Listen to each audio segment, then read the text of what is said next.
Welcome to another episode Out of the Blank podcast. I'm here with both of the hosts of This Week in Metropolis. What a privilege. Thanks Thank you for having having us. Yeah. Look, don't say privilege until we know how the conversation goes, okay? It all goes well as long as no one's crying at the end. It'll be fine. So I've had you both on separately, and now I have you both on together. And I know we're not going to talk about superheroes the whole time, but I do, because me and Matt talked a little bit about the Neuralink stuff. I have issues right now. I don't know how to feel because I started doing more research into the Neuralink, and I found out that you can actually edit out somebody's bad genetics. And I'm like, I have two sides of this. One, that's amazing. If you're talking about taking out like maybe a mentally challenged like gene or something, like a chromosome that might be off, that's amazing to change that. But if you want blue eyes and you have brown eyes, I'm going to slap the shit out of you and turn them blue. Did you watch the thing of the demonstration of Neuralink? I'm gonna tell you, I got about a minute in, and then I really got scared because I started watching the first part where they were putting it into pigs, and then they were like, "This is how it's gonna go into humans," and it's like they take a saw and they start cutting a circle. I'm like, and then they're like, "Oh, robots are gonna do it for you." I'm like, "Oh, hell no!" Yeah, basically, a robot drills a hole in the top of your head. And then they take a flap of skin off and then super glue the skin back down so you can have it taken out. But scary stuff. That's more than playing God. I'm pretty sure iRobot warned us about this. Exactly. Automatrons, whatever, are going to take over the world. And we literally have in the U.S. a government program that is like funded $500 million a year or something that's supposed to study existential risk, which is like the Transcendence movie with Johnny Depp, except robots, man. Like, that's the new thing of 2020, and I'm deathly afraid. And I don't believe that, hey, this leads to what we were talking about, James, on the factor of superheroes.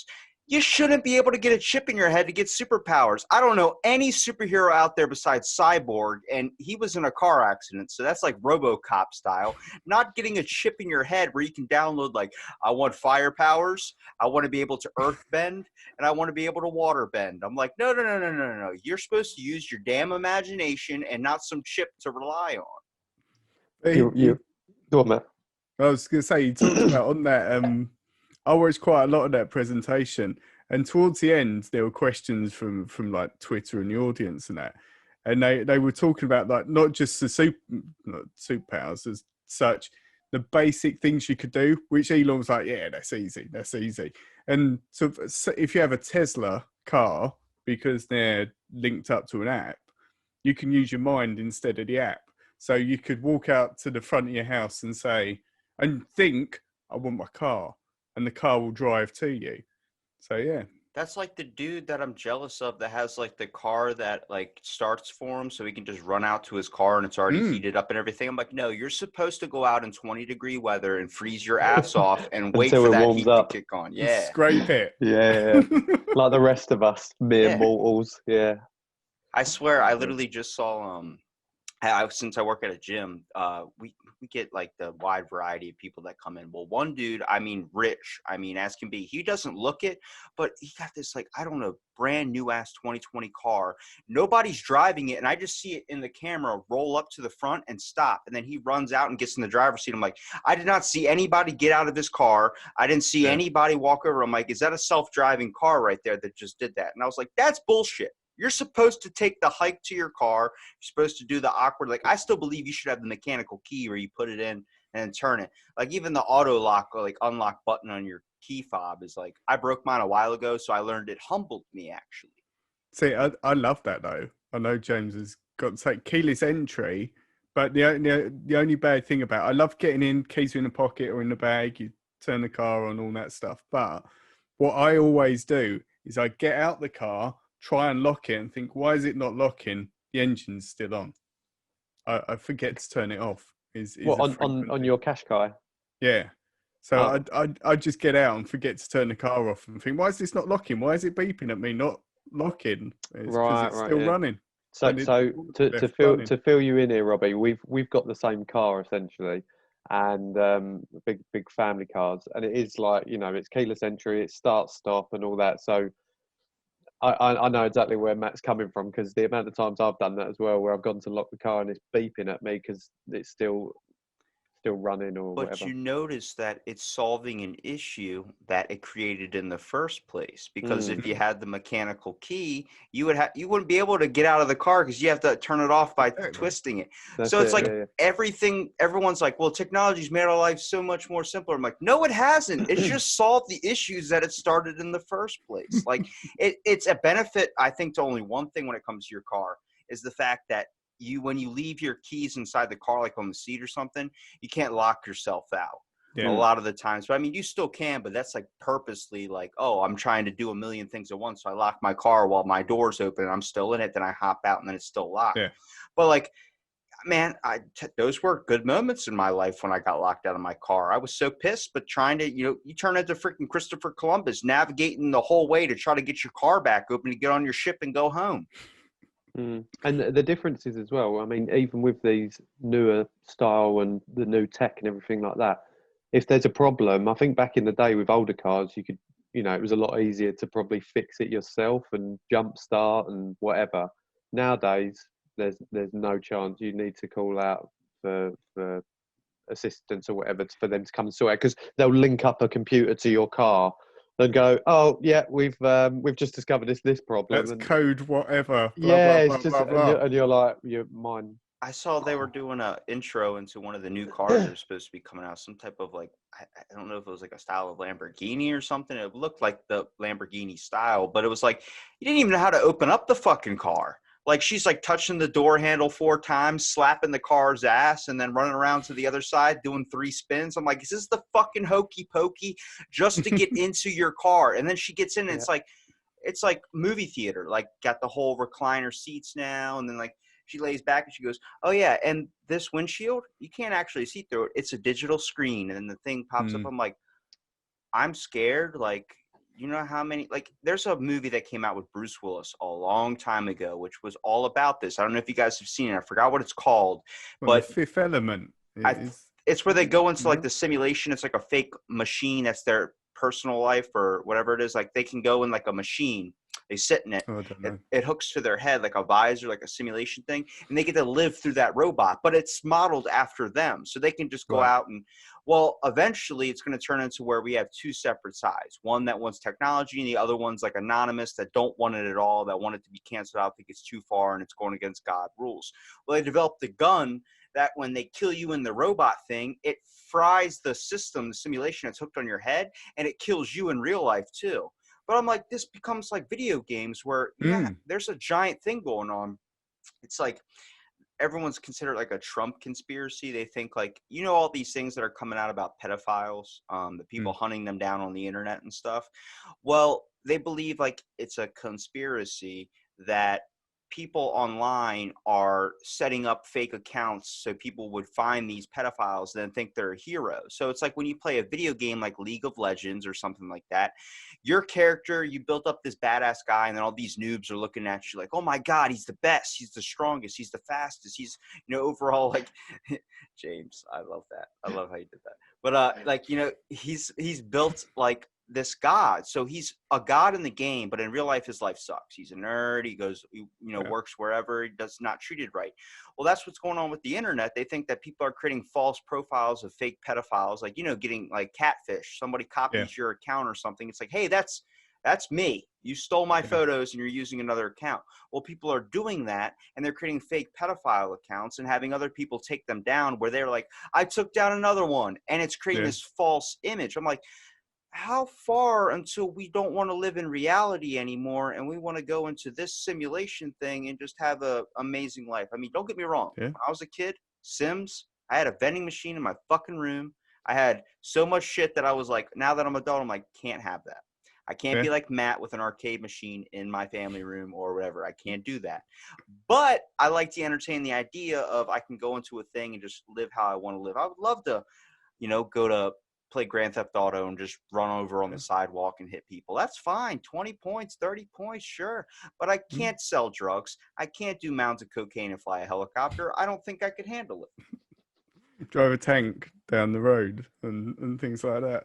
But you know what though, we've spoken about this on our podcast, and games for me, games have just been a thread throughout my entire life. But I'm from your generation that would have had a Game Boy and the SNES and those sort of things.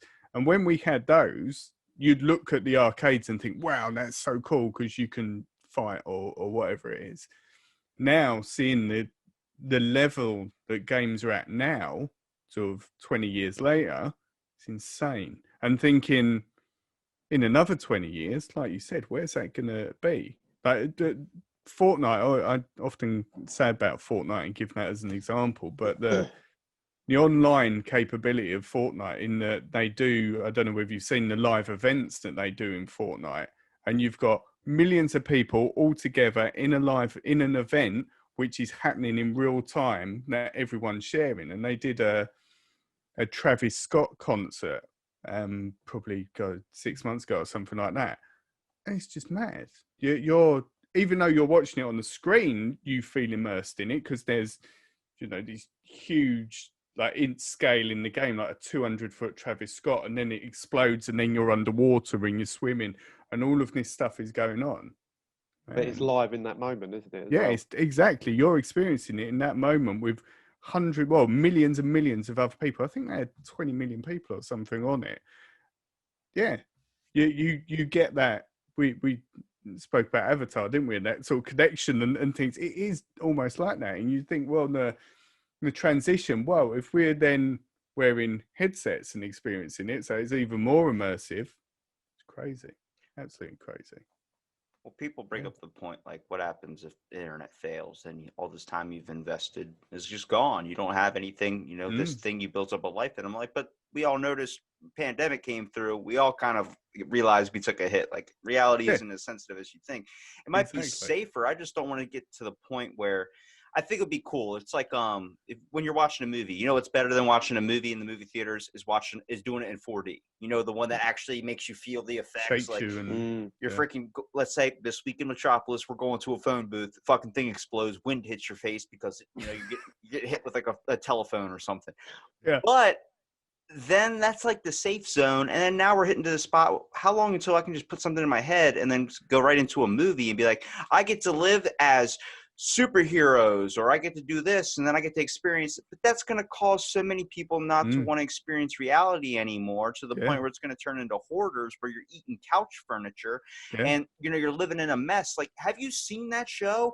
They have fucking pathways to get to the things they need to. Like, this is the route I gotta go. It's route A, route B, or route C. Everything else is fucked. There's cockroaches everywhere. I don't want it to be like that, because I know if you gave me the option of being Hugh Hefner in a Playboy mansion with all these hot babes around, it's gonna turn into the Weezer video, like living in Beverly Hills. I'm not gonna want to leave. But that's the thing. You won't know when you're in that world. You're not going to know about the boxes. That's the. Do you know what? All this stuff sounds very much like the Matrix as well. Yeah, that's what it makes me think. Like that whole plugging in. You're plugging in and you're taking yourself into somewhere completely different. You're uploading information. Oh, I can fly a helicopter. Boom. And you know what I mean? It's just like crazy. That's what I'm saying. It's going to scare me, because if you've ever had the power go out when you're playing a video game, imagine you're hooking up into a simulator and your brain electronics are going through, and then halfway the fucking power goes out, and then you're dead. Yeah, you're a vegetable, and your parents have to look at you like, I can't believe we lost him. And it's like, well, he's not gone. He just was trying to get into a porno, and this shut down. Like, now, how many his mind has been wiped. Yeah, it's like, how many people would like before they die or something would be like, hey, clear my browsing history. I don't want anybody to see it. Throw out my porn collection. Imagine that. You're dead because you tried to go into a porno and some idiot like hit an electrical box or something. Next thing you know, you're dead because you were trying to enter Kate Upton's house illegally. There's a film that I watched last week and I hadn't seen in years, called Strange Days. And I don't know whether either of you have seen it. And it's about this guy, it's Ralph Fiennes is the actor in it. He sells these things, and they're called jacks, I think they call them. But basically, you wear this little cap with sensors on it, and it transfers a memory straight into your brain. So you experience, in the film, they got mini discs and they play it off these discs, but you can buy these experiences. People film them. People have the things on and a camera and film themselves robbing a bank or film themselves, doing whatever. And then when you put the attachment on, it goes, like you said, it communicates straight with your brain and people can just escape. And there's a bit where he does this guy a favor and who has no legs. And the guy has this memory of running along the beach and experiences this thing firsthand. But it was made in 1995, so it's quite an old one now. But the weird thing is, watching it now, it's so much like now. Yeah, that when they made it, they were predicting it was sort of 1999. That weirdly only went 4 years ahead, but there was all this like technology there. But now, in it as well, and there's lots of rioting in the streets. There's lots of police brutality, and there's all the hard sort of stuff going on that we're having now. But people are escaping with this thing. It's worth a watch. It's brilliant, absolutely brilliant film. But yeah, it's an example of it. I feel like there just becomes an ethically, like I look at, so I got into a topic about this and a woman didn't know what I was talking about when I was talking about this. The future episode's probably going to come out before this one.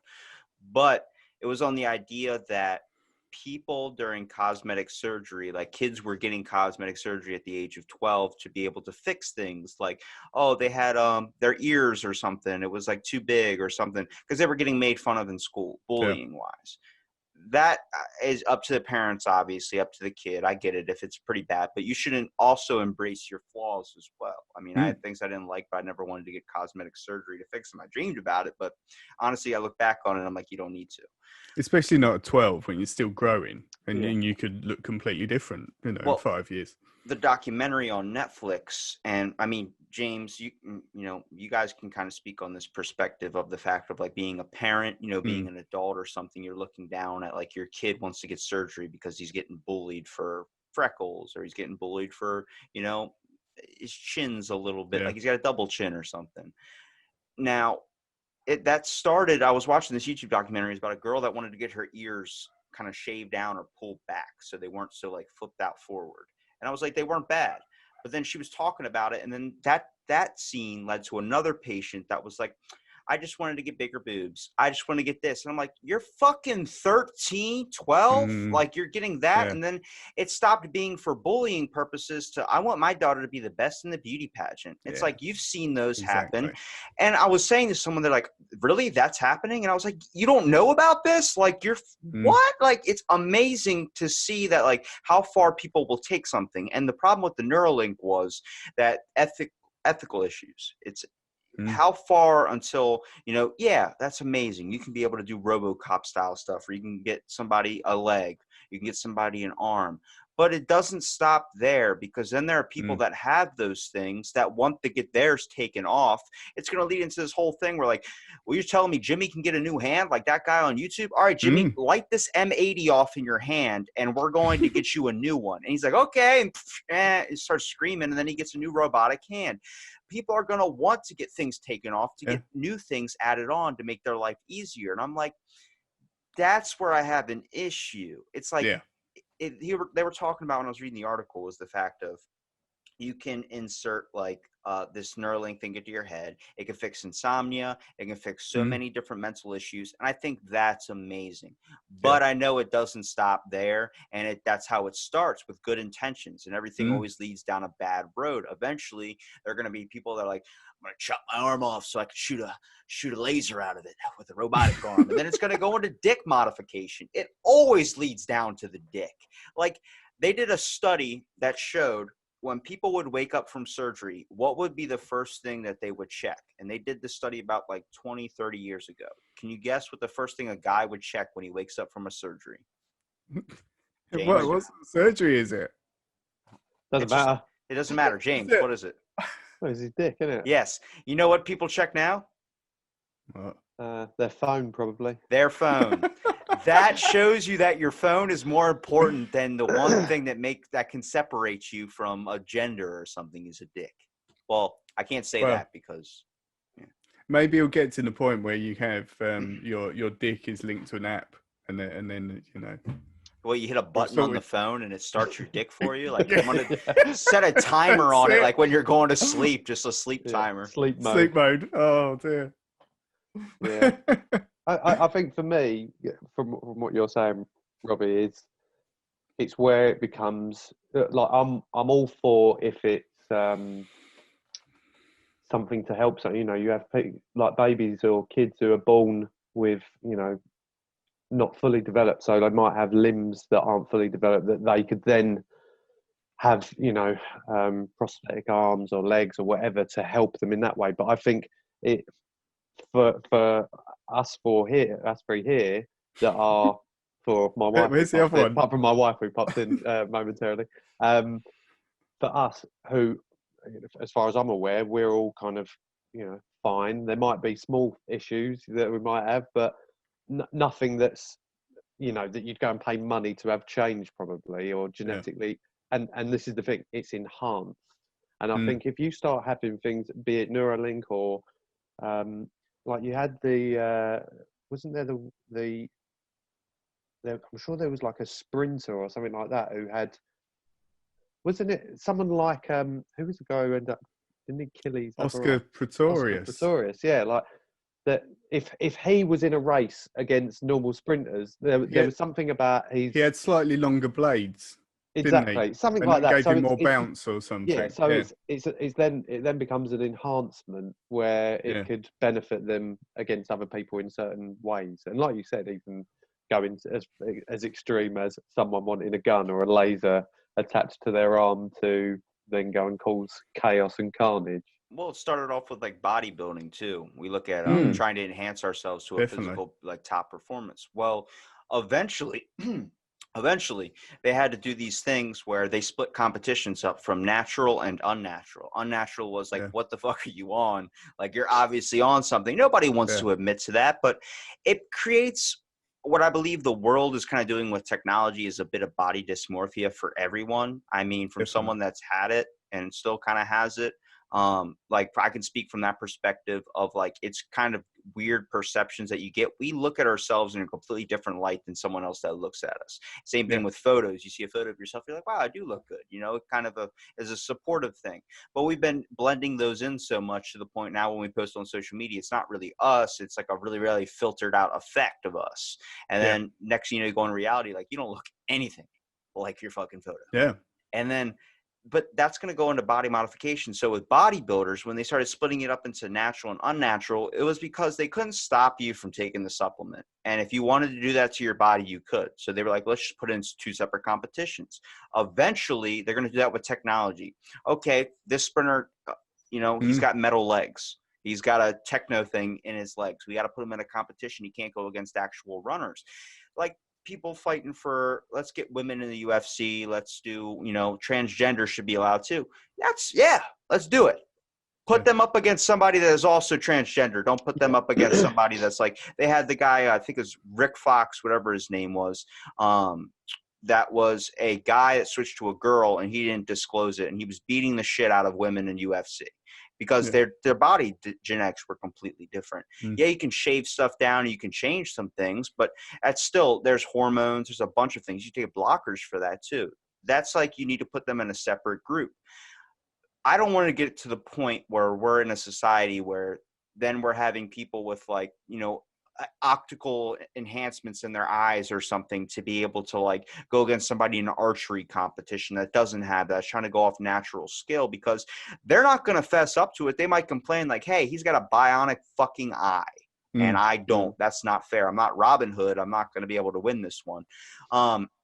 They might say that, but then eventually they're going to be like, well, if I can't beat this guy, then I don't have any talent at all. Then they're going to challenge themselves. And then I'm fighting the side of that's going to leave them really, really hurt and really, really emotionally damaged when they lose. Even though the guy had an enhancement, they're like, wow, I must not be that good at all. And then give it up forever. And it's like, oh, no.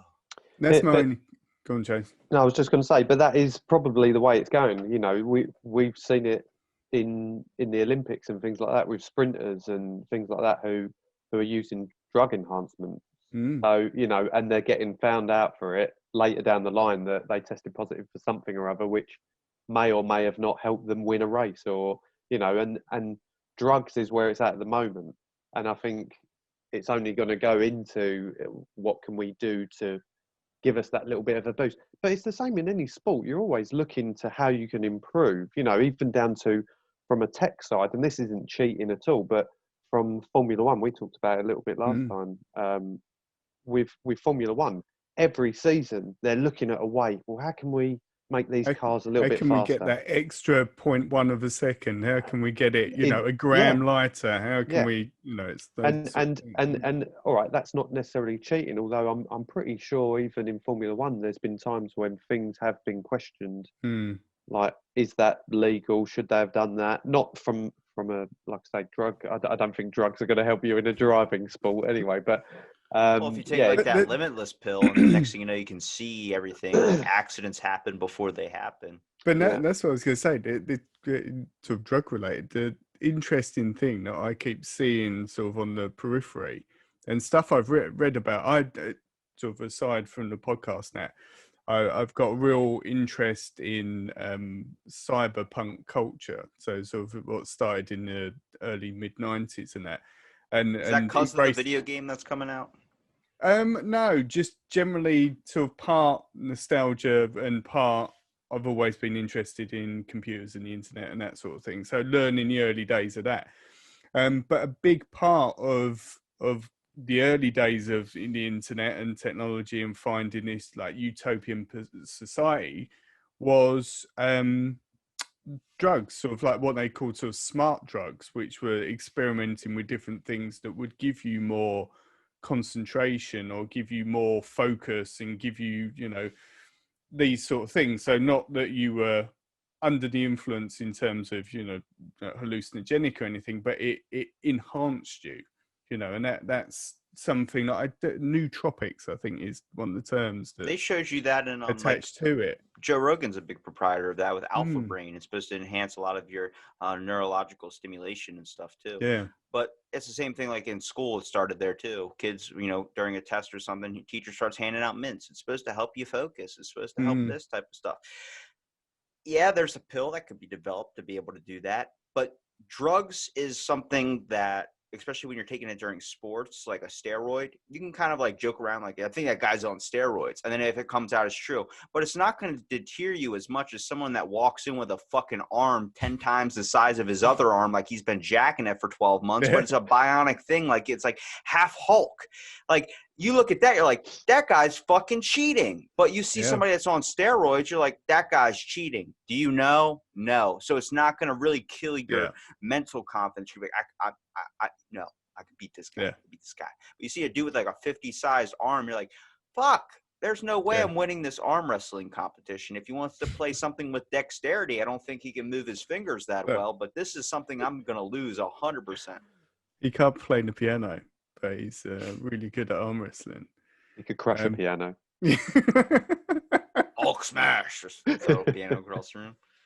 I just hope with all of that sort of stuff, but I agree it could go too far, but the worry with it and where I think it will go is it will be a rich person's game. And that's why, I mean, Elon Musk has openly said with the stuff he's developing is with AI and technology going the way it is, it will be the case that will become better than humans.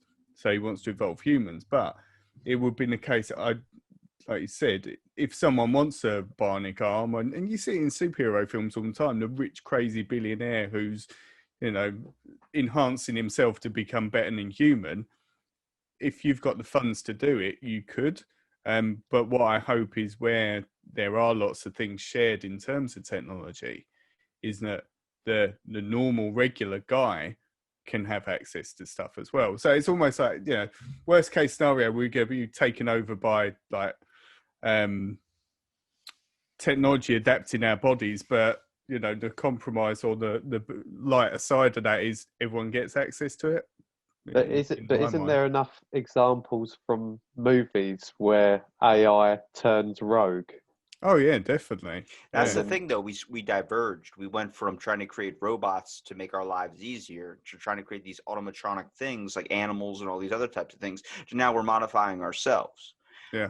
I fight that both of those are equally bad. the worst one is automating yourself, because then I believe in like, imagine if you can't control your fucking arm and it's just beating the shit out of you and you're like, I can't get it to stop. You know, there's some guy out there that's going to be like, we got to put a limiter on this thing. We got to make sure that he can't do this. He can't activate like weapon mode and shoot Gatling guns out of his arms. He can't do any modifications like that. It's got to be just for basic functions.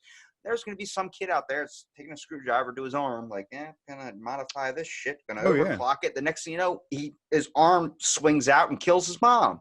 You know, it's like, oh God, like, I don't know what to do. But then you look at, like, if you want to go back to where we were fighting the side before of robots, I saw it as a benefit if we could use it to not like a servant in your house or do things like that, but like hospice homes. You know, being able to have like a robot care for a woman or like help an old lady or something to get to her tapioca pudding or something. But then I'm like, there's going to be some guy that wants his mom's money from her will. So he's like, he hacks the robot. Next thing you know, the thing drowns her in a bubble bath. And then it's like, it fights the side of like, you're taking out like the human error of it, and you're making a lot of big problems when it comes to the factor of like, you know. So I was thinking more on the lines of like, you talked about rich people being able to get this technology before us. Imagine they could do that when they do the hunting games. You know, they go on a safari adventure, a safari hunt. Instead of shooting an actual rhino, shoot a mechanical one. But then eventually that's going to lead into people being like, what about robot rights? And then it's like, oh, fuck, like, here we go. Like, that was a movie. People were complaining about all these things that were happening. It's actually in Futurama where they had the robotic foxes and stuff. It's like, Bender was all like trying to save the foxes, and then he was like, I don't really care because, you know, they're not robots. And they found out they're robot foxes, and he's like, oh shit, they're killing robots. And then it's like, that leads into a whole thing like where there's not really a line we draw. There's always going to be somebody upset, which is why they create this stuff. But what's the safest way to still be ourselves and still make everybody happy with something? I guarantee you half of those protesters are still going to want that robot to fight on their side. Here, hold this picket fence. Hold it up higher. Hold up the picket fence higher. We need it. It's like you're still doing the same thing in a different way. Yeah. Have you seen the something I've always followed, Boston Dynamics as a company and the robots that they make? You've sent me some incredible. of their stuff. Yeah, they do videos of the sort of training of the robots. Now, the main thing that you've possibly seen is called Spot. So like a yellow, well, it's meant to be a dog, but it's like a yellow bit with 4 legs on it. And you can now buy them if you've got, I think they're about $6,000, something like that. If you've got the money, you can buy these things now. But yeah, they're incredible. But the danger is, like you said, something like that, if they sell it to the military and put a gun on the top of it, then it's something completely different. They've shown things with a sort of a mechanical grab, and it can open doors itself and do different things itself. But we're always trying to find an advantage. If you can build a robotic horse to put a Gatling gun on its back, then that's going to be perfect for military. I mean, there's a giant thing. If you Google this, it is called Animals of War. Back in the day, we used to take dynamite, tie it to donkeys, and slap their ass and get them to run over to the enemy lines and explode. There are dolphins that we train on in the Navy. They're able to defuse bombs, seals that are able to do the same thing. And the dumbest one, which I know is going to happen with the Neuralink, is not Animal Kitty. It's Surveillance Kitty. Have you ever heard of this? They spent $2 million making a cat that had a microphone in its ear to be able to record conversations. And it died on its first fucking mission 5 minutes in. It got hit by a taxi. Good work. $2 million or $200 million. It was a fucking extreme amount where it was like, really? You spent all that time putting a listening device like James Bond with the earplug into a cat and a recording thing into it, and then you release it, and you didn't think to wait till no cars were crossing the street for it to run across? Like, it's a cat. They're like, well, it was the most sophisticated animal. I'm like, it's an animal. And they're like, well, we couldn't do it to a dog. There was too many distractions. People, cats are unpredictable. I was going to say, cats are the worst animal to do because they just do what they want. What the like, that's us. We're still learning. And it's like everybody that's going on about all these things like, oh, is this against humane? Oh, this is amazing advancement in technology. we're going to end up doing something where our whole train of thought gets mixed down 10 years down the line. Like, holy crap. Like, Jimmy won't stop plugging himself into that porno. I can't get him to sit down for dinner. He's wasting away. That's a good point. It's funny you mentioned about the Animals of War, because I watched Ricky Gervais's first stand-up the other day. One of my favourite ones, actually.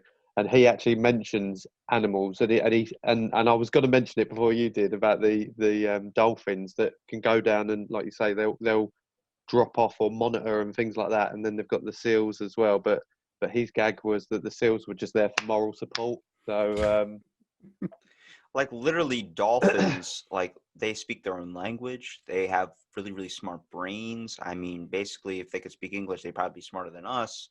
But we're like, oh, well, if we can insert a Neuralink into a dolphin to where it could speak English and it could have a programming brain, maybe we can cut down on the training time for it to be able to defuse a bomb. Don't fucking do that, because then we're going to have an army of dolphins like Aquaman controlling the whole sea. We're going to have sharks and things that are – dolphins are going to be like, hey, so I watched this movie Meg in my head, and guess what? Apparently there's this giant prehistoric dinosaur that's below the sea level that we can find. And then these dolphins go all the way down before we can get down there, start finding Leonardo DiCaprio, who sunk on the Titanic, start finding a bunch of shit. And they're like, all right, well, now we got this thing. And the next thing you know, we're being taken over. There's a fish that lives 6 months on land in Australia. It's like a rockfish or something. Don't fucking tell me they can't get to that point. I mean, you're telling me that if you give this Neuralink to an animal where it can start figuring out how to survive, next, it's going to be like, we're worried about aliens. There's going to be dolphins with like tanks on there, like scuba tanks with water shooting into their mouth, freaking coming up with lasers and shit. And just fucking firing off. You're like, oh God. And all it needs to do is get bionic legs. Yeah. Doesn't need to evolve legs. Just have them fitted. I think that'd be so cool, though. Imagine being able to talk to animals. Do you want to? Oh, okay. Do you want to die? No, not the dolphins. No. The army of dolphins attacking us. Is a perfect example of their main fight against us. It would be cool to. I've got animals, 2 dogs, which you might hear on the show. It would be amazing to talk to animals in general. Well, the collar thing I get, like, like Up, where the dog starts talking that way, because then you can just take the fucking thing off if your dog's a dick. Like, I mean, honestly, you think your pet sounds like this, and then you put it on, it's like, shut the fuck up. It's like, whoa, you're a chihuahua. Sorry. Like, what are you doing? And it's like, make my food, bitch. And you're like, whoa, okay. I called you Scrappy for a reason. I didn't think you were an asshole. But then it's like, have you ever seen the movie with the guy who plays in Shaun of the Dead, where it's like where he has the alien power in his hand where he can do this and anything can happen? No. Well, he does that. He's like, I wish my dog could talk, and goes like this. And his dog, you ever seen Shaun of the Dead? Yeah. The blonde dude who played in Hot Fuzz. Simon Pegg. Yeah, Simon Pegg. I knew you'd know him because you're from the UK. So actors, some names slip. He's a good actor. I love him. Yeah. But when he moves his hand like this, he makes his dog talk, and then his dog would not shut the hell up. Like, to the point he's like, oh my God. He's like, dog's jumping. Let's go outside. He's like, oh my God, talk a little bit. And then he does that, and then his dog's like talking a little bit. But then it comes to this point, like, how far do we go? Would it be cool to, have a collar to be able to put on your dog to get to talk? Sure. But do you want to hear what your dog has to say? Your dog starts spouting off politics about Trump or something. You're like, geez, never leave the TV on when I leave the house again. Holy shit, he's talking about a bunch of stuff he knows nothing about. Why don't they just sniff their ass? I don't understand. What's the problem in the world? But once you'd passed that point, I think once you'd put the collar on and heard it talk, then you take the collar off and it's barking. And for me, there'd be that, I know what you're saying about me. I know what you're doing. And then that'd be that paranoia of, well, what's he saying? Because you've previously spoken to him and now you're just hearing him barking or yelping or whatever. So eventually there'd be no coming back. You'd have to have the collar back on it. It's like that movie with Mel Gibson, What Women Want, where you're able to read the thoughts, and then he's like, all right, this is too much. I don't like this. I don't like this thing. If your dog can talk, that leads into the part of like the morally thing I was talking about a little bit with you, James, was like the fact of like the people that would, open up their car door and leave their dog out. and then like, get back in their car and drive off. How long until your dog says something like completely that you hate, and then you're like, all right, I can't deal with this anymore, and then you ditch your dog? But is it? But would we get to the point where if we can understand what they're saying, then would they then be able to understand us better? Because I've got two dogs, two sausage dogs that are real. They've got little man syndrome. Like they think they're Rottweilers, but they are, sausage dogs. So they're always like, if they see another dog, they're giving it large, barking at them. And I kind of think, what are you going to? You're not going to be able to take this Labrador down if that's what you think you're going to do. So at least you'll be able to have the conversation with them and tell them to, James, calm down. Let me ask you, James, if you gave your dog the ability to talk, figure out what to say, like maybe a sentence or two, and you found out your dog was completely idiotic, or you found out your dog was completely aggressive and extreme to the point like, fuck you, or you talk to your dog and your dog. One of them probably is. Yeah, and you talk to your dog and then your dog's like just completely. Would that change the way you feel about your dog? Because I feel like it would. If they could say something like, hey, where's my fucking food, bitch? And you're like, what did you just say to me? Like, what? Like, but is that not? I mean, you're right. But is that then not the same as? I mean, for me and Matt, definitely for your kids, because there's times when my son, who's nearly 4, would say something to me, and I'll go, "What did you just say to me?" And then it's that learning. Although the dogs I've had for longer, and might take a little bit longer to train them than out of it, but like it's that educating. It's like like a parrot already has the ability to be able to hear us a little bit, like Matt was saying to me a minute prior. The fact of it's picking up on what you're saying. But if your dog goes to the dog park and some dog's like, yo, these motherfucking humans are dumb as shit. And then I always do that's my deep voice. But like whenever like, it kind of sounds like the guy who does the Arby's, we have the meats. But like when they hear that, then your dog's picking up from the dog park or the Chihuahua down the street or a Shih Tzu, whatever you want to say. And then he comes back to the house and starts bringing up, where'd you hear that? Where did you hear those words? What are you talking about? Well, the schnauzer across the street said you were picking up my shit and you just threw it into their lawn. I made that for you. That was supposed to be your gift, not anybody else's. Now you're throwing my shit all around town. I don't like that. Like you're gonna hear this, and then eventually you're gonna have a rivalry with your dog where he's like, you can talk to him. Hey, where are my shoes at, man? Come on, where are you hiding my shoes? It makes me think of, if you've ever seen The Secret Life of Pets, the movie. There's 2 of them, and my wife and my son really love it, and it just makes me think of that, because I know when I go to work, my wife's a teacher, so she's not out of the house as long as I am with a normal like 9 to 5 job. But when we leave, we can hear the dogs barking for a couple of minutes while we're getting in the car or whatever.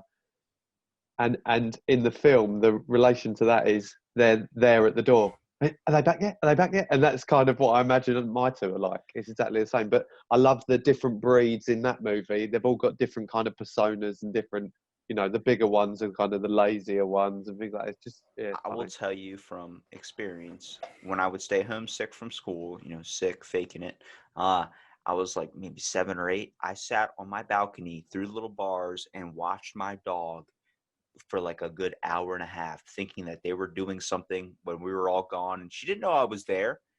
She thought I went off to school. She was asleep, usually when I go. So I watched her. She just fucking laid there for an hour and a half. I wasted my time of this dog just laid under a lamp, like right under like a little side table, like under the little lamp, just laying there sleeping the whole time. I'm like, is this all you do is sleep? And it's like, you got to think. They spend a lot of they're like, well, dogs only live to be 12, 13, if they're lucky, years old. I'm like, because a year for us is 7 years for them. So that's like, it leaded into this whole debate I got with someone that was talking about how you would get their dog and like drunk or high. I'm like, you're making them high for like 48 months. Like they're out of it. Like they're not having fun. It's like, it's been 3 days. I can't fucking snap out of this, like.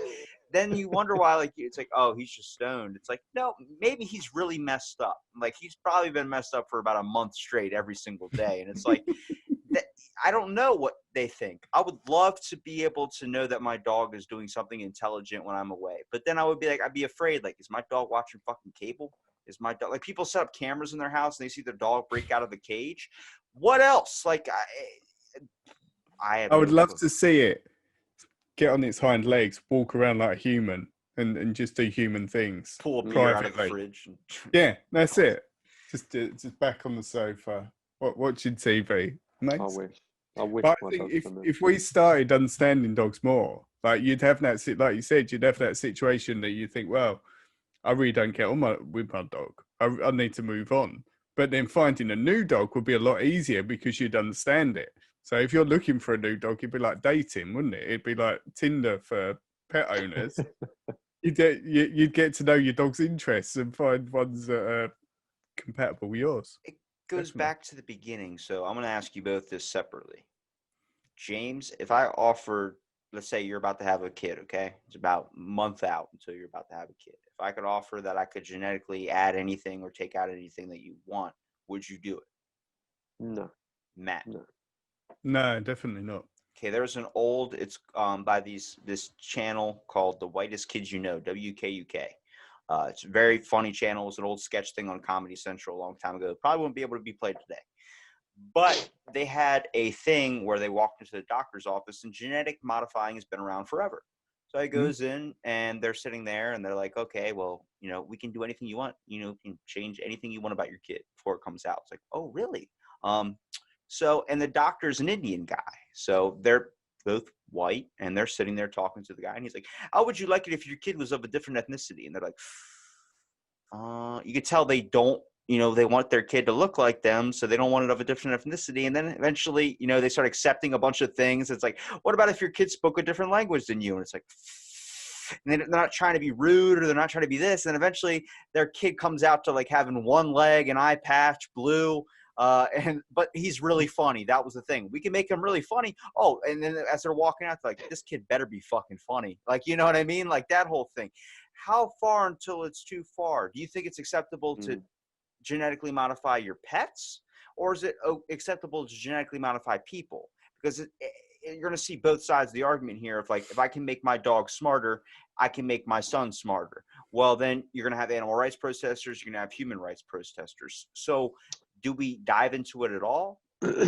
I think it's tough because we've all got individual and unique characters, pets included. I think, my two dogs are completely different although they're the same breed. They've both got different characteristics, and it's the same with kids, and it's the same with all of us. And to make us more kind of tailored to how we want them, I mean, that's one of the joys, I think, of seeing different signs of your kids growing up and how they change all the time, and different little traits that they have. Whereas if you kind of give them something like that, even down to the colour of their, I mean, I've got blue eyes, my wife's got green. And when my son was born, he had these bright blue eyes, and I was like, he's taken after me. And they've slowly started changing green. And I'm like, I don't like him anymore. Anyway, but it's unique. Do you know what I mean? It's not, I don't think if I could have just gone, right, like you say, when you're creating an avatar or whatever, it's you get them to look in a certain way. And I don't know, I think there's a bit of charm about the kind of, natural development. Yeah, well, it's think, like if you get a puppy, for instance, like if I give you the option to choose a puppy, there are going to be people that are going to want to be like, I'll spend $8,000 on the dog I want, the vision I have. And there's people like, I want to go to the SPCA and adopt. Well, if I gave you the option of, let's say, very few people would probably pick the route of this, but if I gave you, here's a puppy and here's another puppy. Well, one of the puppy has 3 legs. You're going to be like more swayed to the one with all 4 legs, only because it seems like it's a better life. It seems like it's a better chance to actually have the closest relationship to being able to take your dog on the beach or something. Very few people would take that dog with 3 legs. And how far until, we start doing pet modification till now? We're already into human modification. It's going to hit our pets. well, I think people, don't they clone their dogs? So I'm sure that's the thing where if you've had a dog and you've loved that dog and that dog's been the best thing ever and it's lived for 10 years, and then people have cloned that dog, so you'll basically have the same dog again for the rest of your life. I'm sure that's the thing, and you can It have is. it done now. Yeah. It's expensive as hell. I think that's why a lot of people Yeah. don't do it. But I know a woman that cloned her. I think her dog lived to be 14 years old. It was like a Pomeranian, and she. What they do is they take the cells of it and they inject it into like a puppy that's in like the womb or something. Yeah. And when it comes out, it's supposed to represent. But she was like, "This is my dog. She's living a whole nother life now. She's like the puppy's a 1 year old, and she's like it's 21 or it's this or it's She's talking about like adding on the years from the other dog. It's like there's still differences. She's like, but there's so many things that are similar. It's like, but there's still the differences. It's not the same exact dog. You just modified it. But then that leads into like what my parents used to scare the shit out of me when my two dogs, when I was little, were, when they eventually die, she was like, we're going to get them stuffed. I'm like, what do you mean we're going to get them stuffed? Like a stuffed animal? She's like, yeah, they'll be around the house. I'm like, how far until we can stuff people? Grandma's dying and we got to stuff her. Like, I don't know where we draw the line. I feel like we don't want to let things go. We don't really want a whole lot of change unless it's going to make our lives easier and better. But better to us is easier. And I'm like, no, there still should be some things that you have to do. There should be physical movements and stuff. It's going to lead into the whole sports thing. But like, you should go back into the day when I was a kid watching cartoons. I had to get my ass up to watch the cartoons. I couldn't TiVo that shit. Couldn't, save it so I could sleep in. You got to get up to go to school in the morning. Instead, now we're doing Zoom calls through whatever. I think Zoom's profited most of this than anybody. But pets, man, I would love to hear my dog talk. But I know my dog see me do some shady shit. I don't feel like my dog holding on to some things like, hey, look, if I don't get treats tonight, let me tell you something. I'm going to let everybody know what you did the other day. I'm like, don't you say it, dude. Come on, man. That's our secret. I agree. There's pitfalls to all of the ideas that we talk about on your show, Robbie. There's a lot of it, to have any of the things that we've spoken about, like, enhancements in some way, there's always a flip side to it. And it's the same, like you say, even down to being able to speak to your pets. And I think it's the case, especially with like the kid thing as well, it's always reliant on sort of the assumption that it's a binary decision. There's, you choose that, and that will automatically mean it. A lady clones her dog. It doesn't automatically mean you're getting the same dog. And with children, no matter how much you're gonna try and sort of raise a particular child or whatever, and they're still them. You can gently ease them into a direction, but they're still their own personality. Same with animals as well. You can teach it the basics, but from there on, they've still got to learn. And who we are now, 20 years ago, we was different people. 10 years ago, we were different people, and it is that constant evolution, isn't it? Nature versus nurture, I guess, is the easy way of explaining it, isn't it? Well, it's like when your kid's grown up, if you choose to, let's say he's grown with one arm, would you do a modification to add on an arm? Some people would fight the side of, but then that won't turn him into the person that he's, was born to be. You know what I mean? Like, get it later in life when you've developed, you understand, because you're going to get probably bullied for it. Something's going to happen in your life. You're going to have to learn to adjust. You're going to have to learn a little difficult, more like people that like, I mean, I complain sometimes too about my life, but like, then I look at like, what happens if someone's like, that doesn't have any legs, doesn't have any arms, and they're trying, like, I saw a thing on Snapchat, it's like living with my flaws. And this woman was like, just like a torso and a head. And she was doing all these things, like brushing her teeth was hard, trying to take a shower was hard. And I was like, damn, like, but then you give her modifications when she gets older. That's what I believe in, because then she's like, I knew how difficult it was, and I knew to be grateful for these. It's like people that have phantom arm syndrome or phantom leg syndrome. Give them an attachment. Give them something. That's amazing. But if you start taking off your own limbs, the things that you were born with, it's like body modification, any of it, from plastic surgery to equipping a Neuralink into your head, from all these things, should be happen when you're at a state where you're an adult. Your brain is fully developed, and you have every right to goddamn choose whatever the hell you want to do with your life. But it shouldn't happen. Like, a parent shouldn't be like, well, my kid doesn't have a leg, I'm going to get him a leg. But I get where it would make him easier and more fit in, but don't you want him to turn into the person that he was destined to be? That learn from the mistakes. I feel like some of the hardest roads we walk in our life turn us into the amazing people we are today. I agree.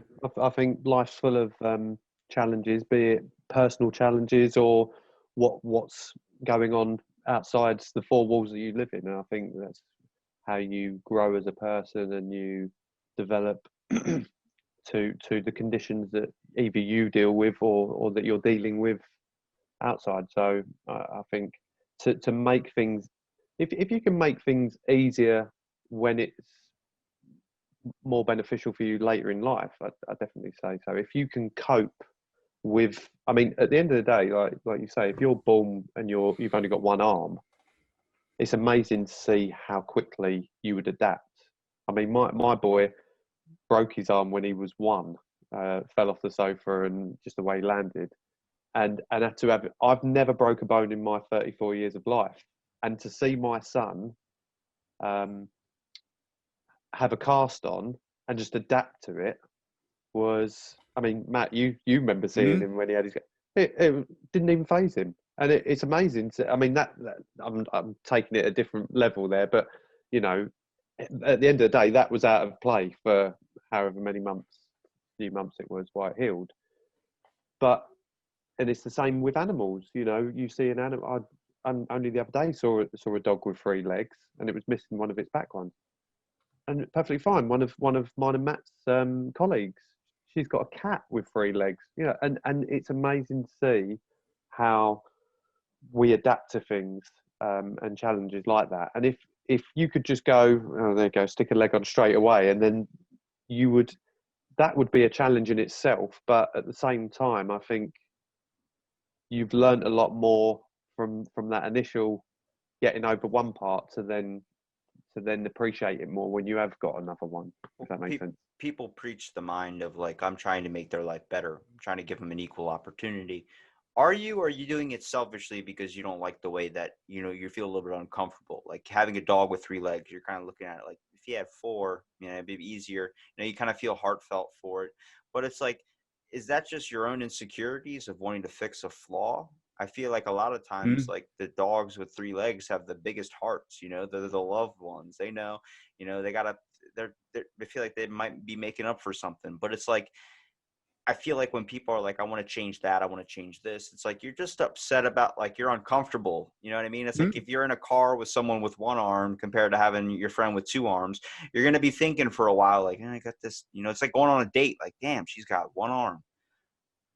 Different than having both arms. But then you lose that uncomfortability feeling. And I feel like that uncomfortableness that we're so about body modifications, about anything with technology in this world, trying to fix these flaws, it's just our own. We need to get over that, the uncomfortable feeling. It's like if I put you guys in a room with like somebody or a giant population that is not of your ethnicity, you're going to be a little bit uncomfortable. You're going to feel like the odd man out.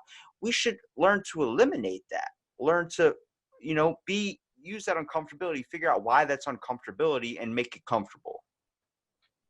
And that's what I think is very positive with society generally. I don't know whether it's something you experience in the States, but I think there's a huge awareness now, probably because people have more control in the media through social media and stuff like that, of acceptance of certain things. And there's a lot more things that are visible now, whether it be, gender or race or sort of disability and things like that. And I think so, a huge turning point in the UK, I think, was the 2012 Olympics. And that was one of the first years that the Paralympics was broadcast.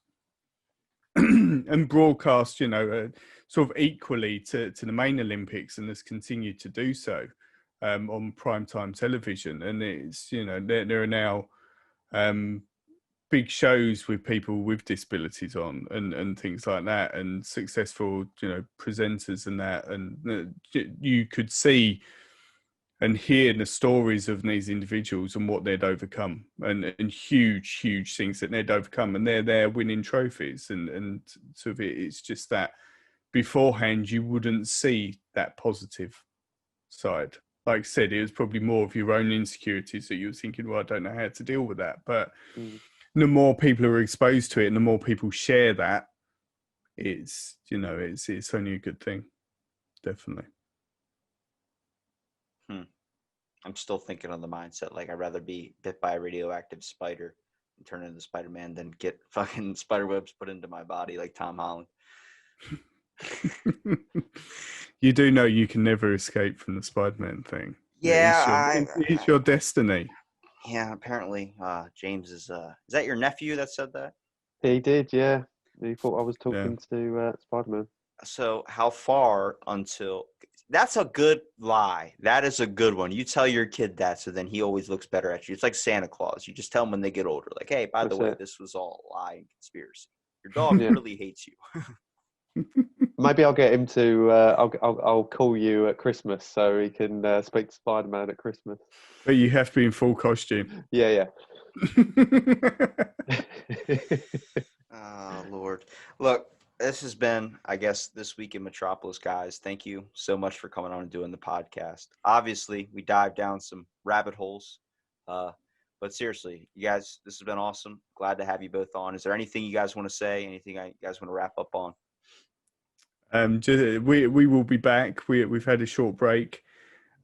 Season 4 of This Week in Metropolis is starting, which will be amazing. Can't wait to get started.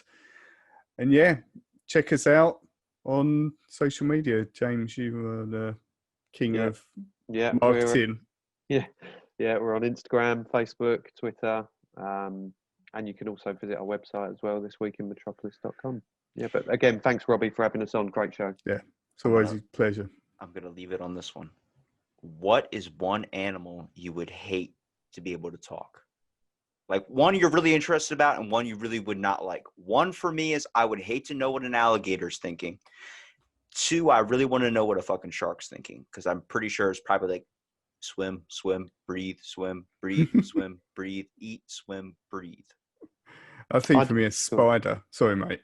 I was going to say, imagine walking into a room and like spiders for me, I'm not really scared of spiders, but they're just the appearance is slightly unsettling generally, whether you're scared or not. Imagine walking into a room, like going into the bathroom or whatever, and you look, there's a spider in the corner. You all right? You know, just starts having a conversation with you. Oh, man. There was someone that posted, like, I wish I could talk to the spider that always enters my shower. And first of all, I'm like, are you showering outside? Like, well, how many spiders are you getting in there? But I think we've all had one. And because I wish I could just talk to him and be like, hey, man, I'm trying to take a shower. And the spider's like, oh, sorry, bro. I didn't know. I'll come back later, and just creeps back into the corner. I just imagine it's saying, right, and then just keep watching. Mine would be an elephant, just because elephants never forget, do they? So they just wouldn't shut up, probably. They're great.